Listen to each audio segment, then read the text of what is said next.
이렇게 나이 들 수만 있다면. 내가 삶의 흉터들을 사랑하는 이유. 우리가 무엇인가를 절실히 원하기 때문에 상처받는 것이다. 기본적인 생존의 욕구 말고도 우리는 안전하게 있고 싶고 사랑받고 싶어하고 최고가 되고 싶어하고 또 나만의 자율성을 지키고 싶어한다. 하지만 이러한 수많은 욕구들이 완전히 충족될 수는 없으며 다른 사람들의 욕구와 충돌하면서 상처와 흔적을 남긴다. 그리고 그 상흔을 통해 우리의 한계를 깨닫고 어떻게 해야 할지를 알게 되며 세상을 배우고 인생을 이해하게 된다. 우리가 견딜 수 있는 범위 안에서의 상처는 오히려 우리를 강하게 만든다. 큰 전염병을 막기 위해 그 균을 약화시켜 몸에 주입하여 면역력을 키우는 예방주사처럼 작은 상처나 상실은 나중에 올지도 모르는 큰 상처나 상실을 대비할 수 있게 한다. 혼자만의 시간을 가지면 인생의 많은 문제가 해결된다. 견디기 힘든 상실에 직면했을 때는 억지로 사람을 만나기보다 가만히 혼자 있어보라.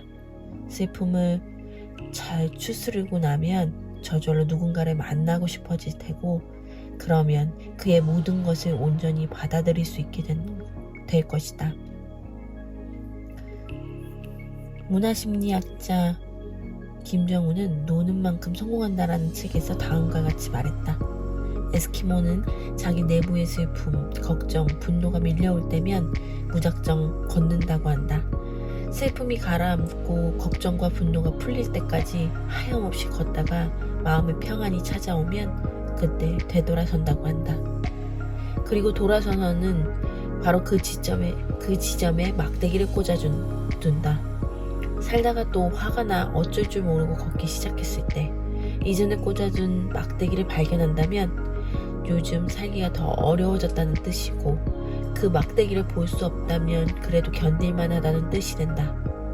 휴식은 내 삶의 막대기를 꽂는 일이다. 내 안에 나와 끝없는 이야기를 나누며 평화로움을 찾아올 때까지 가보는 것이다. 그리고 그곳에 막대기를 꽂고 돌아오는 일이다.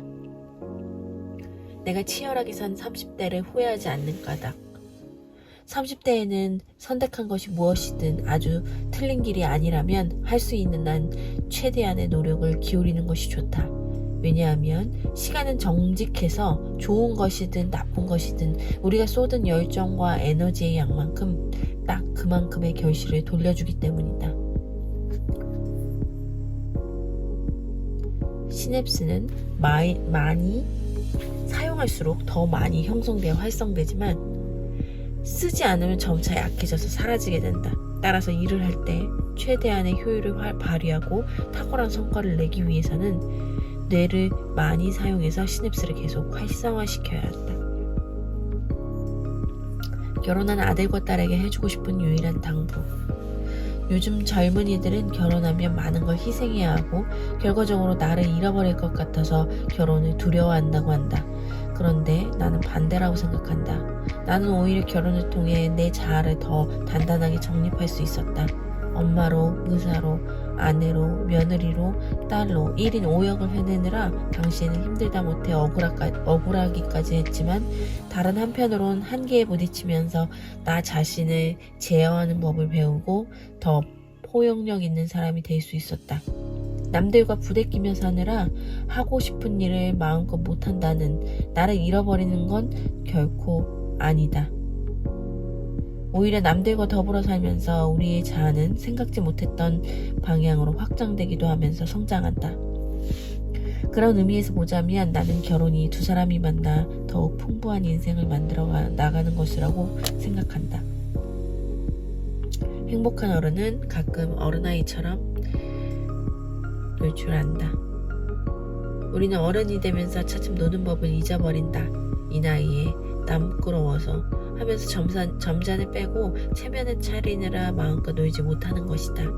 하지만 놀 수 없는 사람은 불행하다. 인생이 주는 가장 큰 즐거움 가운데 하나를 놓치고 나중에는 웃음마저 잊어버리게 된다. 그러므로 아무리 나이가 들어도 우리는 때때로 어른의 짐을 잠시 벗어놓고 놀 수 있어야 한다. 마치 어린아이처럼 마음껏 자신을 풀어놓고 깔깔대며 즐길 수 있어야 한다.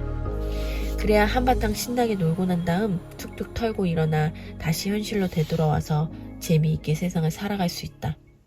우리는 나이가 들기 때문에 놀지 않는 것이 아니라 놀지 않기 때문에 나이가 드는 것이다. 작가 조지 버나드 쇼의 말에 전적으로 동의한다. 40 이후 가장 필요한 건 체력이다. 몸이 예전 같지 않다고 느껴지면 더 이상 그 신호를 무시하지 않았으면 좋겠다. 더 늦기 전에 몸이 보내는 신호에 귀를 기울이고 에너지가 부족하다 싶으면 그 모든 것을 뒤로하고 당신 자신부터 챙겨라. 이 세상에서 가장 소중한 사람은 바로 당신 자신이니 더 이상 그런 당신을 방치하지 말라는 얘기다. 우리가 서로에게 상처를 가장 적게 줄 수 있는 방법.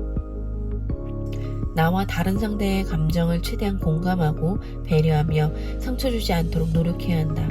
마지막으로 우리는 서로에게 끊임없이 상처를 주고받을 수밖에 없는 지극히 인간적인 존재임을 인정해야만 한다. 이것이 바로 우리가 서로에게 상처를 최소한으로 줄 수 있는 방법이다. 나는 이렇게 나이 들어가고 싶다. 노예는 결코 끝나버린 존재가 아니다. 살아가는 동안 우리는 순간순간 성장하기 위한 새로운 과제를 부여받는다.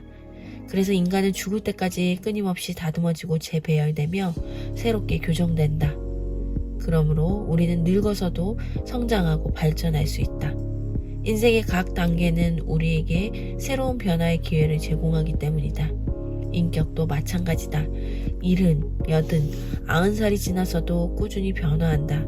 이때 나이듦을 어떻게 바라보느냐에 따라 그의 삶은 비참하고 삶의 회한만 가득한 인생이 아니라 여전히 욕망하고 변화하는 능동적인 인생이 될 수도 있다. 내 삶을 스스로 결정하고 선택하면 행복할 뿐더러 건강까지 좋아진다. 그러므로 아무리 늙어서 몸이 약해진다고 해도 힘이 닿는 데까지는 스스로 삶을 꾸려나가는 것이 좋다.